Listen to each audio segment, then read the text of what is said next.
Welcome to white page academy. ఈరోజు current అఫైర్స్లో భాగంగా మన ఫస్ట్ టాపిక్ ఇప్పుడు చూద్దాం. ఈరోజు మన ఫస్ట్ టాపిక్ బుర్కినా ఫాసోలో ప్రభుత్వ బలగాల కాల్పుల వల్ల నరమేధం. ఈ రిపోర్ట్ ఇచ్చింది ఎవరు, బుర్కినా ఫాసోలో ఎక్కడుంటుంది, దీని యొక్క రాజధాని ఏంటి, అసలు ఇది ఎందుకు వార్తల్లోకి వచ్చిందో ఇప్పుడు చూద్దాం. ఈ బుర్కినా ఫాసోలో అనేది ఇది పశ్చిమ ఆఫ్రికా ఖండంలో ఉంటుంది. దీని యొక్క రాజధాని వచ్చేసి ఔగాడౌగు. ఇది ఎందుకు వార్తల్లోకి వచ్చిందంటే అక్కడ సొలంజో పట్టణ సమీపంలో 100 మంది పౌరులను ఈ బుర్కినా ఫాసోలో ప్రభుత్వ బలగాలు ఎవరైతే ఉంటారో వారు హతమార్చారు. ఈ నివేదికను ఇచ్చింది హ్యూమన్ రైట్స్ వాచ్. ఇది న్యూయార్క్ కేంద్రంగా అంతర్జాతీయ మానవ హక్కుల సంస్థ కింద పనిచేస్తుంది. నెక్స్ట్ టాపిక్, ఆఫ్ఘనిస్తాన్లో చెస్ను తాలిబాన్ నిషేధించింది. ఎందుకనంటే చెస్ అనేది ఒక జూదం కిందకు వస్తుందని అక్కడ ప్రభుత్వం దీనిని నిషేధించింది. ఈ నిర్ణయం తీసుకుంది ఎవరు అంటే ఆఫ్ఘన్ క్రీడా మంత్రిత్వ శాఖ ఖామా ప్రెస్ ద్వారా దీనిని అధికారికంగా ధృవీకరించారు. Promotion of virtue and prevention of vice act కింద ఈ నివేదికను ధృవీకరించారు.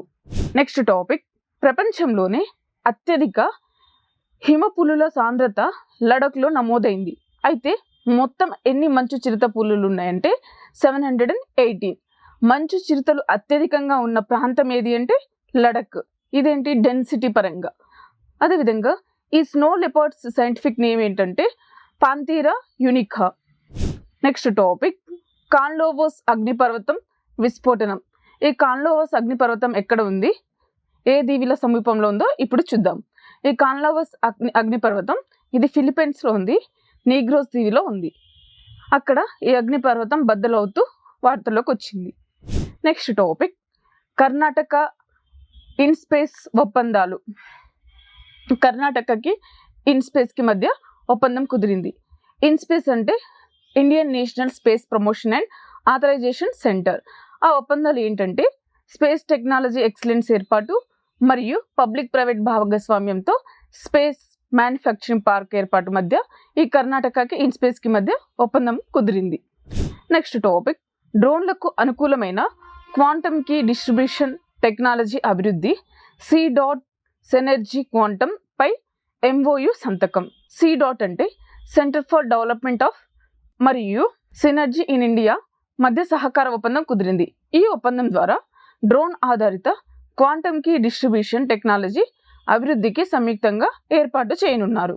Next topic, C.Dot and CSIR NPL మధ్య ఒప్పందం కుదిరింది.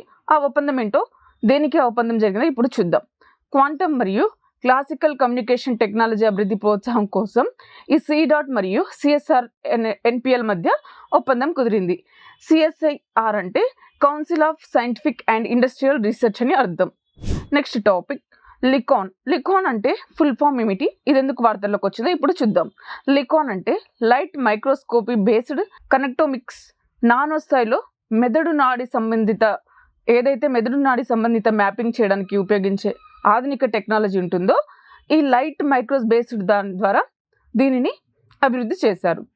నెక్స్ట్ టాపిక్, అమెరికా చైనా మధ్య ట్రేడ్ డీల్ ఒప్పందం జరిగింది. అయితే ఈ ఒప్పందం ఎన్ని డేస్ జరిగింది, అసలు ఎందుకు ఈ ఒప్పందం జరిగింది, ఎందుకు ఇది వార్తలకు వచ్చిందో ఇప్పుడు చూద్దాం.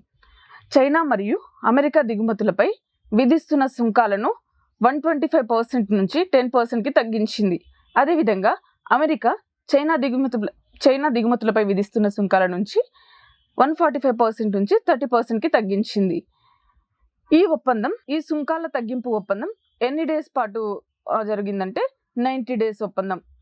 నెక్స్ట్ టాపిక్, నివశేక్ శిబిర్ కార్యక్రమం. ఈ నివశేక్ శిబిర్ కార్యక్రమం అనేది ఒక జాతీయ స్థాయి మదుపరుల అవగాహన మరియు సహాయక కార్యక్రమం. దీని యొక్క ప్రధాన ఆవశ్యకం ఏమిటంటే అన్క్లెయిమ్డ్ డివిడెండ్ షేర్స్ ఏవైతే ఉంటాయో అవి తిరిగి పొందడంలో సహాయం చేయడం కోసం ఈ కార్యక్రమాన్ని ప్రారంభించారు. అయితే ఈ కార్యక్రమంలో కీలక పాత్ర పోషించిన సంస్థలు ఏవి అంటే 2 సంస్థలు. ఆ 2 సంస్థలు ఏవి అంటే సెబీ మరియు IEPFA. IEPFA అంటే investor education and protection fund authority. ఈ 2 సంస్థలు కీలక పాత్ర పోషించాయి. నెక్స్ట్ టాపిక్, అన్లోహ ధాతు రీసైక్లింగ్ను ఉత్సాహపరిచేందుకు పోర్టల్ ప్రారంభించారు. అయితే దీని యొక్క ప్రధాన లక్ష్యాలు ఏంటి, ఈ పోర్టల్ రూపొందించిన సంస్థ ఏదో ఇప్పుడు చూద్దాం. ఈ పోర్టల్ని ప్రారంభించిన వారు కేంద్ర గనులు మరియు బొగ్గు శాఖ మంత్రి అయిన జి కిషన్ రెడ్డి ఈ పోర్టల్ని ప్రారంభించారు. దీని యొక్క ప్రధాన లక్ష్యం ఏమిటంటే వనరుల సమర్థత, డేటా సమీకరణ, స్టాక్ హోల్డర్ల సాధికారిత, పారదర్శకతను పెంపొందించడం దీని యొక్క ప్రధాన లక్ష్యం. ఈ పోర్టల్ని రూపొందించిన వారు ఎవరు అంటే జవహర్లాల్ నెహ్రూ అల్యూమినియం పరిశోధన అభివృద్ధి మరియు డిజైన్ సెంటర్ దీన్ని రూపొందించింది. అయితే ఇది ఎక్కడ ఉందంటే నాగ్పూర్లో ఉంది. Next topic 2027 FIFA women's world cup. దీనికి ఆతిథ్యం ఇస్తున్న దేశం ఏది అని అంటే బ్రెజిల్. ఫీఫా అంటే ఫెడరేషన్ ఇంటర్నేషనల్ ఫుట్బాల్ అసోసియేషన్ అని అర్థం.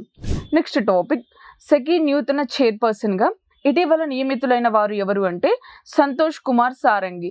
సెకీ అంటే solar energy corporation of India. ఇది ఏ సంవత్సరంలో స్థాపించబడిందంటే 2011లో. Next topic India at the rate 2047 leading global economic order పుస్తకం. దీనిని రచించిన వారు ఎవరు అంటే ఎస్పి శర్మ. నెక్స్ట్ టాపిక్ తగ్గిన శిశు మరణాల రేటు. ఇది 1950 నుంచి 2000 అదేవిధంగా 2025లో ఎంత పర్సెంట్ తగ్గిందో ఇప్పుడు చూద్దాం. 1950లో ఇండియాలో 27% నుంచి 9.2%కి ఈ శిశు మరణాల రేటు తగ్గింది. అదేవిధంగా ఇండియాలో 2025లో ఎంత తగ్గిందంటే 2.8% శిశు మరణాల రేటు తగ్గింది. బ్రెజిల్లో 1950లో 22% నుంచి 3.4%కి తగ్గింది. అదేవిధంగా బ్రెజిల్లో 2025లో 1.4% ఈ శిశు మరణాల రేటు తగ్గింది. అమెరికాలో 2025లో 0.65% ఈ శిశు మరణాల రేటు తగ్గింది. 1950లో అదే అమెరికాలో ఈ శిశు మరణాల రేటు ఎంత ఉందంటే 3.8% నుంచి 0.84%కి 2000లో తగ్గింది. సో ఇది ఈరోజు యొక్క కరెంట్ అఫైర్స్కి సంబంధించిన క్లాస్. ఈరోజు క్లాస్కి సంబంధించిన PDF యాప్లో ఉంది, డౌన్లోడ్ చేసుకోండి. వీడియోని లైక్ చేయండి, షేర్ చేయండి. Thank you.